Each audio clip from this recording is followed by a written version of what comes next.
In today's workshop, this being the day 2 of the workshop, we will be discussing Python programming for data science.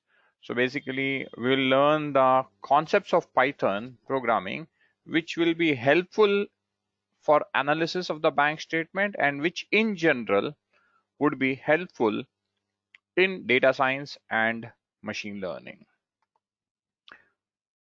Before I move forward, I request everyone to take 30 seconds.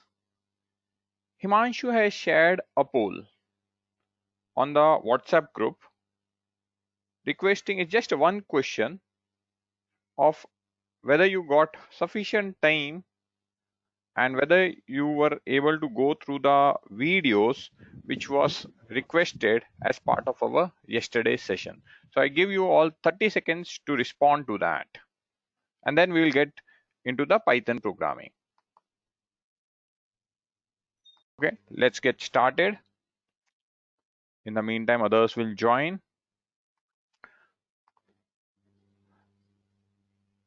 Now, before we get into Python, the tool, what we are trying to learn is how to analyze data. Now, frankly speaking, it really does not matter whether the tool that we are going to use is Python, R, SAS, or Scala, or any other data analytics tool. What we have to understand is any data analytics tool that we use should give us a feature to import data from an external source. The external source can be a CSV file, it can be an Excel file, or it can be a database. I should be able to get the data from external source into the tool in the format in which the tool can then process that data. If there is an import, there has to be a corresponding export. The tool should also give a feature that it can export data in a format that the external source can make use of it. Besides that, I require functionality such that I can save the data to hard disk. For example, I'll work today, next day I come back, I want to resume my work from where I stopped. So I need a feature by which I can store all the data to hard disk, and I should be able to load that data from a hard disk.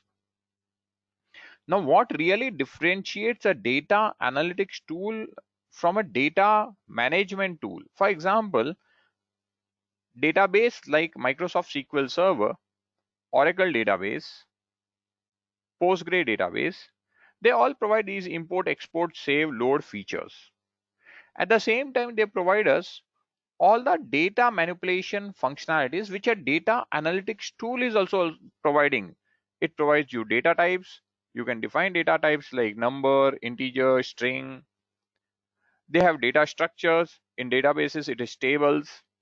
They provide you functions and programming structures and various features of joining two tables or applying filters, appending data, sorting, renaming columns, aggregating data, and so forth. All these data manipulation functionalities a data management tool has to provide, which a data analytics tool like a Python provides us. Besides that, what additional thing a data analytics tool provides is it provides you many statistical functions, correlation, covariance, hypothesis testing, ANOVA, t-test. Then it provides you machine learning algorithms for classification, regression models, supervised, unsupervised machine learning algorithms. So that is what a data analytics tool provides, which you will not find in a database kind of a tool. So that's where the main differentiation comes. Many people keep thinking, okay, can I do this work in Oracle also? In Oracle, most of the things you can do, but performing these activities in a Oracle kind of a database will be difficult. And that's where specific analytical tools comes into picture, like SAS, R, Python, and so forth. So this is a quick overview. So you have to always understand, and whenever you work with any tool, you have to just simply think, okay, what does a tool provides me? It provides me an import, it helps me do export, it helps me load data, it helps me save data, some data manipulation activities, and some data analytical functionalities. If you see this with this bigger perspective, then learning any tool will be easy. At this point, once again, I give a reminder that Himanshu has shared a survey where you have to submit the poll whether you have been able to see the day one video and what percentage. In the meantime, if anyone else has any opinion to add on the slide, they are free to add by putting in chat box or by unmuting yourself and speaking. Again, I will give 30 seconds to respond to the poll. So what is the outline for today's session? The outline for today's session is we'll work with Jupyter Notebook, how to use this popular open source Python IDE, and in today's session we'll cover the basics, we'll cover data types, number, strings, boolean, data structures, list, tuple, dictionary, a quick overview of modules and packages in Python, and overview of NumPy and Pandas packages. This is what we will cover in today's 1 hour session. I've tried to link what we have covered. If you have been following and doing the activities, then if you have really seen the videos and done the installation, by now you would have understood how to launch a Jupyter Notebook. Today's course outline is data structures, data types, and modules and packages. Data management mind map, the slide which I showed you, import, export, load, save, data management functionalities, data analytics functionalities, is a mind map kind of a structure which I have already discussed. So today's course outline is Python basics and data structures, modules and packages.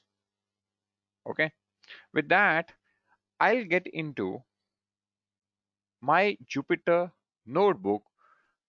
I request all of you to launch your Jupyter Notebook. The way to launch a Jupyter Notebook is you have to launch Anaconda prompt,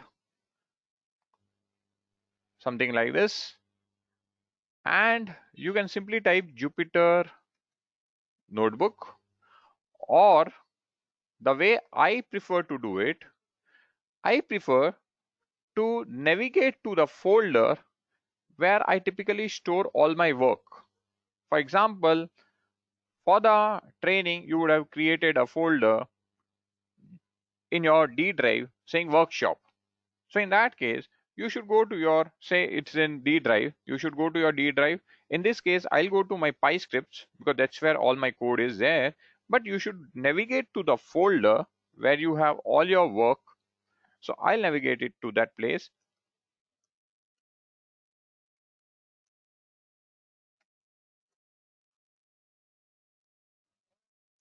And this is a specific command, this is a, and then I'll say Jupyter Notebook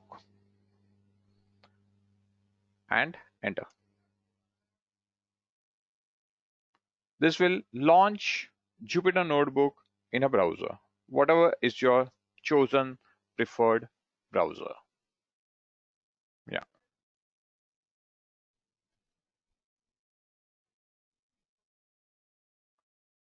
I'll wait 30 seconds for all of you to launch the Jupyter Notebook. Once you are done, if you have already done, then kindly put in the chat box done.